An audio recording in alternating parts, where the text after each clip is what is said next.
other than the man himself, Mr. No Doubt, Austin Trout, baby. Yeah.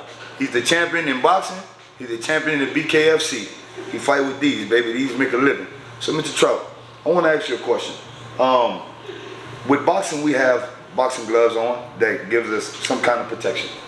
And in the BKFC, you don't have anything on your hands. You're fighting with your bare knuckle. Did you have to make any adjustments to your fighting style from boxing to the bare knuckle because of that? Absolutely. Well, first, going to the science, apparently, studies have shown that the extra weight or the padding that is on the gloves that you get with the gloves adds more to blunt force trauma. So the concussions are more easier to receive with the gloves on than they are with the bare knuckle. Cool.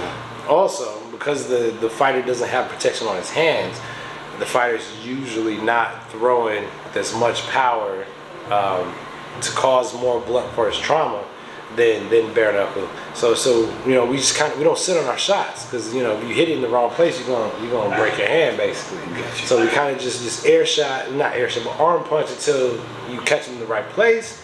And if you hit them in the right place, they're going down. You know, there's no standing up and getting hit with aftershots and nothing like that. You're going down. General, straight up. Put your name on the bullets while I'm feeling them. All the ops scared cause we killing them. East side vet, I'm a general. It's safer as far as concussions go than it is with the gloves. Cuts, of course, you're gonna get more cuts without gloves. You know what I mean? Small tissue damage is definitely gonna get ripped your butt. It looks more bloody, but you know, the brain is a little more safe with that. Gotcha. Okay. So the things that I've had to do is I've had to condition my hands. You know, punching walls, punching trees, tapping stuff. You know, hitting the bag with just my knuckles. I like to get a couple of blisters. You know, get these knuckles kind of torn up a little bit, because then when it heals back, it's not as easy to tear. You know, and then you got some basic calluses on your knuckles, which definitely is good for your knuckles and not for their face. So you hand conditioning, getting the hands strong, getting the forearm strong, doing a lot of finger curls, finger exercises. Gotcha. Okay. So with that being said, I want to ask you, a lot of people don't understand. I see you in the gym all the time. I see you working all the time. You here too. I see you in this mall too. Man. I want to know from your family side and your boxing side, how do you balance those things?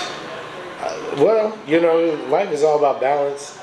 You know, that we were taught that, you know, you should be perfect, but there's no such thing. Well, really, perfection is someone who could balance the good and evil. Not saying that it needs to be 50-50. You know, you only need a little bit of evil to make that good balance out. You know? But one bad apple spoils the bunch. Well, you know, too many bad apples spoil the bunch. But you need that balance. So with boxing and my family, I just make sure I designate the time for them, just like I have to designate the time for boxing. Boxing pays the bills. It's my job. I like to incorporate the family with the fights whenever I can, but you know, mixing them all the way together is not ideal. You know, you got to definitely have your time over here and have your time over there, and when you can, let them mix. Gotcha. Okay. With that being said, I want to ask you, but for any upcoming amateurs or any upcoming pros or anyone trying to get into the bare knuckle game, what type of advice can you give them? For the bare knuckle, if you're trying to get into the bare knuckle game, you've never been, you know, in that type of arena, condition your hands, work on arm punches, which is opposite what they teach you in boxing. You're supposed to sit on every shot. Don't sit on every shot, work on your speed, work on your hands. Footwork and the jab, basics are key. The jab's gonna take you a long way, a little half step back's gonna take you a long way. And until I can find somebody who can do something against my half step back and jab, I'm gonna be here for a very long time. Right. And you can too. With that being said, that's another thing I wanted to get to. Like in the BKFC, you came in and you took over the sport and you did it in dramatic fashion. I'm talking about you did it like you went straight to the point, because you're that guy. I'm saying nothing was given, you earned everything that you got. Yeah.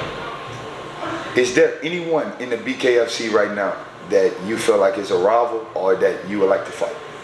Well, you know, the man that I took the belt from, Luis Palomino, is a bit of a rival because he's still talking about his rematch, even though the fight wasn't even close. Not at all.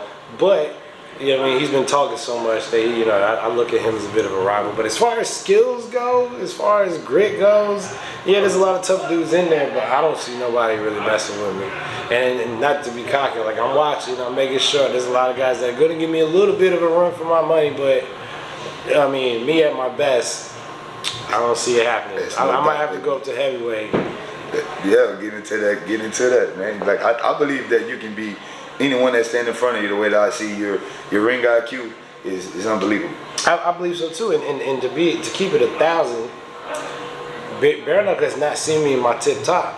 You know what I'm saying? I have yet to get into tip top shape for each fight. And don't get me wrong, I train hard, but you know, hard for me and hard for everyone else is different. So there's still a lot more for me to show y'all. Yes, and somebody's gonna bring it out. You know, I'm assuming. Yeah, I don't think so. Somebody's gonna bring it out. But what about that's another thing I wanted to ask you. What do you do to build your endurance the most? Sprints.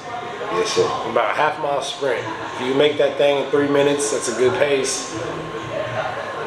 That's alone, right? Get you a half-mile sprint within 3 minutes.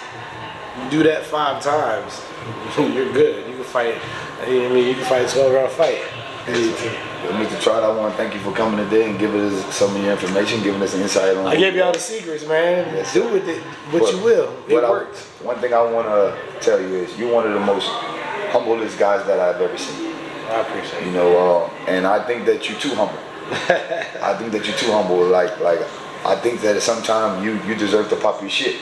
You know, because yeah, and I should more. I feel like I'm like a black James Bond. You know what I'm saying? James Bond wasn't really out there popping this shit, but they knew that nigga was dangerous. You know what I'm saying? And he will, you know, tell you too, like, you know, like my shaking, not stirred. Smack you one, remind you. Yeah, but I am gonna start talking about shit because it needs to be said. And if ain't nobody, I want to be like Michael Jordan. Michael Jordan never said he was the greatest. Everybody else said he was the greatest. But if ain't nobody else gonna say it, I'm gonna go ahead and say it for you. Well, we're gonna go ahead and set that into y'all's mind. I mean, I'm one of the greatest fighters of my generation. From boxing and bare knuckle, baby. Really? Have a good one, Mr. Trout. Have a good one. Have a blessing. Appreciate you. You heard it, baby.